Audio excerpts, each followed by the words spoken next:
Pharrell Williams es una contradicción. ¿Cómo puede el mismo hombre que creó el pop más brillante del mundo ser también el arquitecto del sonido más crudo y simple del hip hop? ¿Qué conecta al autor de Happy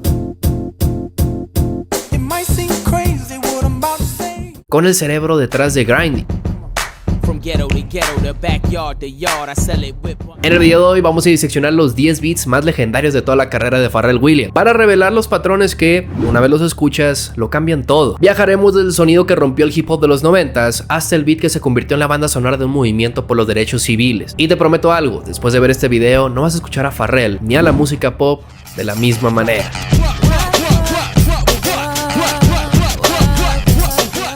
En 1998, el hip hop estaba dominado por los samples de soul y las producciones densas, y en ese escenario, dos productores desconocidos le entregan al grupo Nor un beat que era, en esencia, un suicidio comercial, un sonido que no se parecía a nada en la radio. No había una melodía pegajosa ni capas de samples reconocibles, solo un bajo sintetizado y una percusión seca, un sonido tan futurista y diferente que incluso se rumorea que Michael Jackson lo quiso para él. Era un riesgo enorme tanto para Nor como para The Neptunes, que hasta ese momento solo tenían unas pocas producciones de alto perfil, pero la apuesta funcionó. En un mar de producciones cálidas y orgánicas, Super Dog era frío, digital y hasta alienígena, y justamente por eso fue imposible de ignorar. El beat se abrió paso hasta los top 40 del Billboard y llegó al número 1 en las listas de rap, un logro impensable para un sonido tan extraño, y puso a The Neptunes en el mapa como una fuerza que no venía a jugar, sino a cambiarlo todo. Como dato curioso, aunque el sonido era radicalmente nuevo, la composición tiene créditos de Debbie Harry y Chris Stein de la banda Blondie, lo que sugiere que en algún elemento, por muy escondido que esté, fue inspirado por su trabajo. Este éxito, que alcanzó el puesto 36 en el Billboard Hot 100, no solo consolidó la carrera de Nor, sino que también se convirtió en una pieza fundamental para la cultura de los videojuegos, apareciendo en la banda sonora de Grand Theft Auto Liberty City Stories, ambientado precisamente en 1998.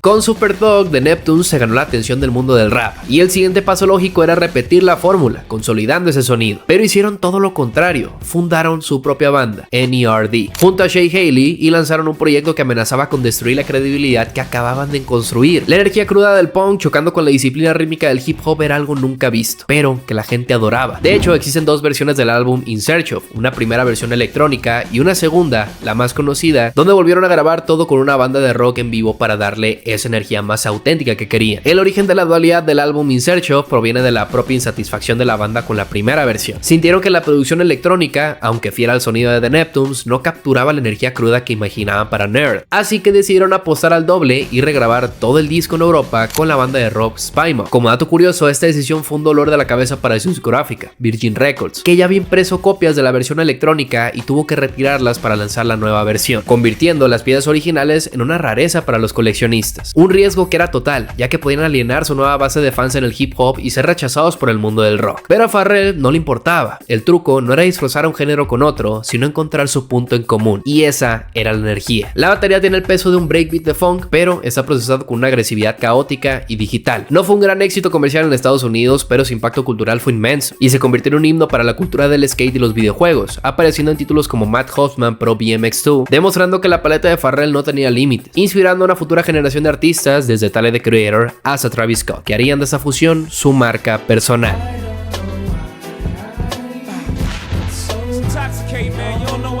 En 2003, Jay-Z, en la cima de su carrera, anunció su retiro con The Black Album, un disco que debe ser su declaración final, así que para Lorde, una de sus canciones más introspectivas sobre el atractivo peligroso de la vida en la calle, no necesitaba un hit de club, necesitaba un instrumental suave y que le diera un dramatismo de película, así que The Neptunes se lo entregó. El bombo es suave, como un latido de corazón, diseñado para meterte en el estado mental de Jay-Z. Las cuerdas de sintetizador que entran y salen, creadas con teclados como el Core Triton, pintan el paisaje de sus emociones. El beat termina siendo el escenario. En el documental Fade to Black vemos a un Pharrell visiblemente nervioso y emocionado al mostrarle este beat a Jay-Z por teléfono. Él sabe que más que haber creado un ritmo, había abierto un mundo, y Allure fue la prueba definitiva de que un beat de rap podía ser tan conmovedor y complejo como una banda sonora, permitiendo a un artista como Jay-Z mostrar una vulnerabilidad que rara vez se veía en el género. Se convirtió en una pieza de culto, más allá de cualquier lista de éxito. El origen del beat fue la intención explícita de Pharrell de darle a Jay-Z un disco emocional al estilo de sus clásicos Dead Presidents. En la famosa llamada telefónica del documental de Fade to Black, Pharrell le le describe el beat a Jay-Z como el final de la película Carlito's Way, diciéndole: estás tratando de hacer un último trabajo antes de salir, y estoy tratando de decirte que tengo el ritmo que describe ese momento con precisión. Como dato curioso, la canción es la favorita del propio Jay-Z de toda su discografía, un hecho que ha mencionado en múltiples ocasiones, consolidando incluso más ese estatus de culto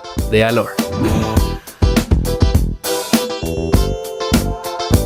La carrera de Justin Timberlake se encontraba en la cuerda floja. Necesitaba desesperadamente enterrar su pasado de boy band y demostrar que podía ser un artista solista creíble, una transición que ha terminado con la carrera de muchos. Necesitaba un sonido que lo definiera, y Pharrell le dio uno que había sido rechazado por el mismísimo rey del pop. Casi todo el álbum Justified de Justin Timberlake, incluyendo este beat, fue ofrecido primero a Michael Jackson para su álbum Invincible, pero el equipo de MJ lo rechazó, argumentando que querían algo más crudo y duro, algo parecido a Super Talk, por ejemplo. Y esa pérdida de Michael fue la ganancia que terminó marcando la carrera de Justin Timberlake. La base es un ritmo disco con beatboxing humano, sobre el que Pharrell añade capas, aplausos sincopados, un bajo sintetizador que es un gancho en sí mismo, y teclados brillantes que emulan el clavinet, todo con una clara influencia de Stevie Wonder. Cada elemento tiene su propio espacio, pero todos trabajan para un solo propósito: hacerte bailar. Rock Your Body no solo catapultó a Timberlake para el estrellato, sino que estableció un manual para el pop y el R&B de la siguiente década.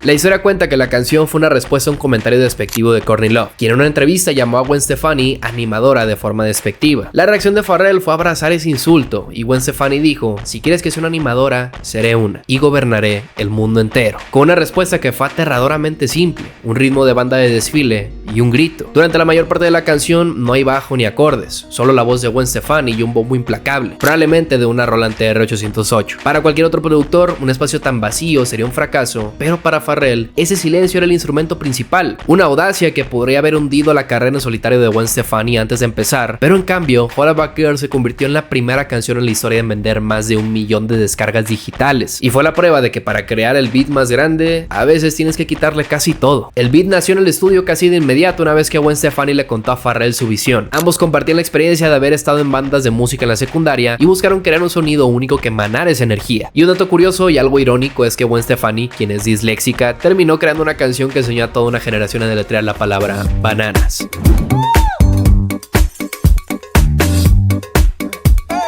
Dando un salto grande al año 2013, nos encontramos en un año en el que Pharrell es literalmente el rey del mundo. Un éxito tan masivo que estuvo 12 semanas el número 1 de Billboard, pero esa victoria tuvo un precio altísimo. Pharrell es un maestro en tomar la vibra de una era pasada, en este caso el funk fiestero de los 70s de Marvin Gaye, y hacerla sonar actual. El beat es engañosamente simple, un bajo juguetón y un cencerro insistente, pero dicha simpleza desató una de las batallas legales más controversiales de la historia de la música. La familia Marvin Gaye demandó a Pharrell Williams, alegando que la canción copiaba el feeling y elementos claves de Got to Give It Up.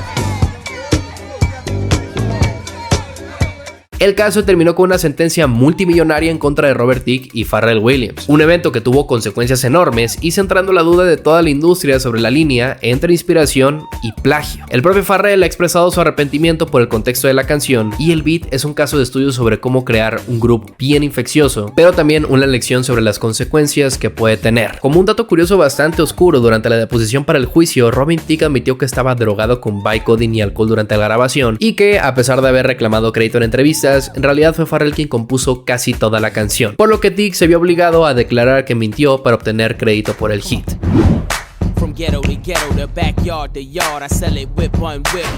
Si creías que Hollaback Girl era minimalista, prepárate, porque en 2002 Pharrell les entregó a los raperos de Clipse el siguiente nivel. Era tan extraño que el sello discográfico Arista se negó a lanzar el álbum durante años, convencidos de que era un suicidio comercial, dejando la carrera de Clipse en el limbo. Un beat que no tiene melodías y que el bajo es casi imperceptible. La percusión es la que hace la canción. Antes de Grinding, los tambores eran la base de las canciones, pero aquí Pharrell lo convirtió en la estrella, usando una colección de sonidos industriales y metálicos sacados de teclado Core Triton. Era tan radical que la discográfica no lo entendió, pero cuando finalmente salió, no solo se convirtió en un éxito del top 40, sino que redefinió lo que era posible en la producción de rap. Sin el fracaso comercial que casi fue Grinding, el sonido del trap moderno, con sus ritmos esqueléticos y percusión dominante, simplemente no existiría como lo conocemos. El beat casi no llega a ser de Clipse, según Pusha T. Pharrell estaba tan frustrado con la indecisión del dúo que amenazó con darle el beat a Jay-Z si no venían al estudio en ese mismo momento para grabar sobre él. Además de que la canción, al salir, no fue un éxito instantáneo, sino que tardó 9 meses en explotar, y lo hizo gracias a los propios traficantes de drogas del país que lo convirtieron en su himno, pagándole a Cleese para que la tocaran en sus fiestas privadas, lo que le dio una autenticidad callejera innegable antes de que llegara a la radio. Hemos visto cómo Pharrell domina el pop con beats que la verdad no debieron de haber funcionado, y los sonidos que no solamente llegaron al número 1, sino que rompieron el cerebro del hip hop. Si te está gustando este video y eres parte del 80% de las personas que ven esos videos y no se suscriben, te invito amablemente a que te suscribas. Es rápido, es 100% gratis y me ayudarás a seguir creando más videos de este tipo. Créeme, no querrás perderte más tops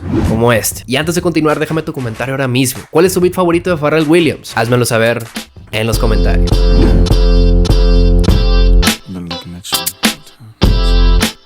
Después de años creando los sonidos más duros y extraños para otros, en 2003 Pharrell Williams finalmente decidió tomar el micrófono para su debut como artista principal, y el mundo se preguntaba, ¿qué sonido elegiría? ¿Sería el minimalismo de grinding o la agresión de rockstar? Y no, lo que Pharrell Williams terminó eligiendo fue la elegancia. Fronting es puro soul, calidez y vulnerabilidad. Pharrell había escrito la canción originalmente con Prince en mente, pero decidió quedársela para sí mismo. A primera vista la canción es relajada y simple, pero bajo la superficie la progresión de acordes de Piano Road es increíblemente rica. Pharrell nos enseña que no tienes que sacrificar la complejidad musical para ser pegajoso. Un ritmo de batería influenciado por In My Life de los Beatles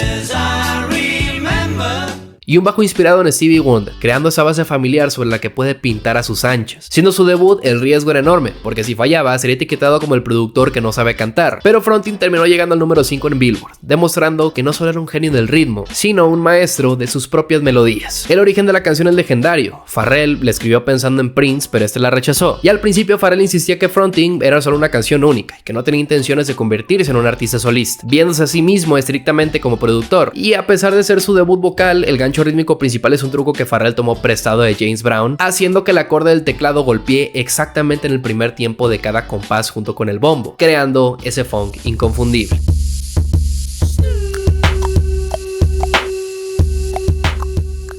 En 2004 la carrera de Snoop Dogg estaba en un momento de calma, necesitaba ese hit que lo devolviera a la cima, y cualquier otro productor le habría dado un beat seguro, algo con la esencia típica del G-Funk, pero Pharrell le terminó dando silencio. El ritmo principal está hecho de chasquidos de lenguas ampliados, clics de un bolígrafo y un solitario sintetizador de 8 bits. No hay caja, no hay hi-hats constantes, es el beat más vacío y extraño en llegar al número 1 del Billboard Hot 100. En este beat el silencio es el sujeto. Pharrell elimina casi todo, obligando a tu cerebro a llenar los huecos, considerándose una apuesta audaz, ya que si fallaba, Snoop no tendría su regreso y Pharrell podría parecer una parodia de sí mismo, pero terminó funcionando a una escala masiva. Billboard la nombró la canción de rap más popular de la década de 2000 y es la prueba definitiva de que a veces lo que no pones en un beat es más importante de lo que sí terminas poniendo. Según Snoop Dogg, Pharrell estaba en los teclados con solo el ingeniero presente, creando este ritmo. Y antes de tener la letra, Pharrell simplemente tarareaba melodías y sonidos vocales sobre la base minimalista para transmitir la vibra que buscaba. Un dato curioso es que debido a su contenido explícito, la canción tuvo que lanzarse con 2 versiones para la radio. Una edición limpia que censuraba las groserías y una versión extra limpia que todavía eliminaba aún más referencias para poder sonar en todas las emisoras. Be alright, nigga, we gon' be alright, nigga, we gon' be alright.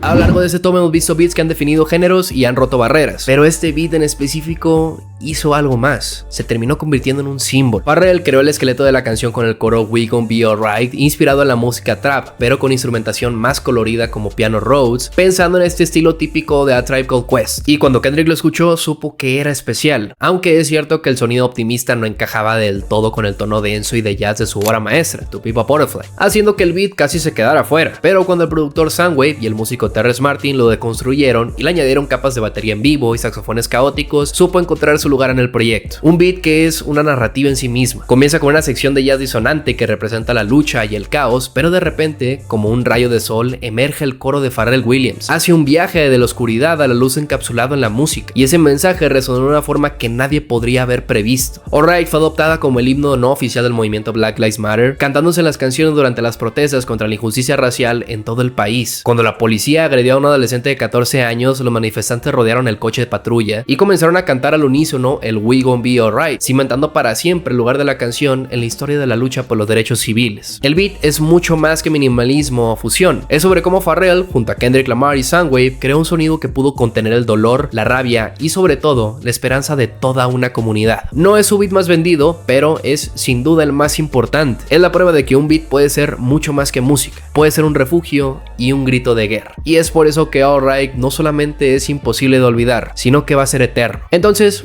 ¿cuál es el secreto de Pharrell Williams? ¿Es ese minimalismo valiente que usa el silencio como su instrumento más ruidoso? ¿Es esa habilidad de convertir la percusión en un gancho principal? ¿O es esa fusión sin miedo que derriba los muros entre géneros? La respuesta termina siendo todas las anteriores, además de su complejidad armónica que esconde a plena vista y sobre todo su entendimiento de que un beat debe estar al servicio de toda la emoción. ¿Qué beat de Pharrell Williams me faltó poner en esta lista? Y también me gustaría saber de tu parte en qué lugar pondrías a Pharrell Williams en tu top histórico de mejores productores de la historia. El genio de Pharrell se ha definido por saber exactamente qué pieza quitar para que la estructura no solo se mantenga en pie, sino que se eleve más alto de lo que una mente en común percibiría. Desde la amenaza de Super Talk hasta la esperanza de Alright, estos beats son imposibles de olvidar porque no son solo canciones, sino que son el lenguaje secreto de uno de los arquitectos sonoros más importantes de todos los tiempos.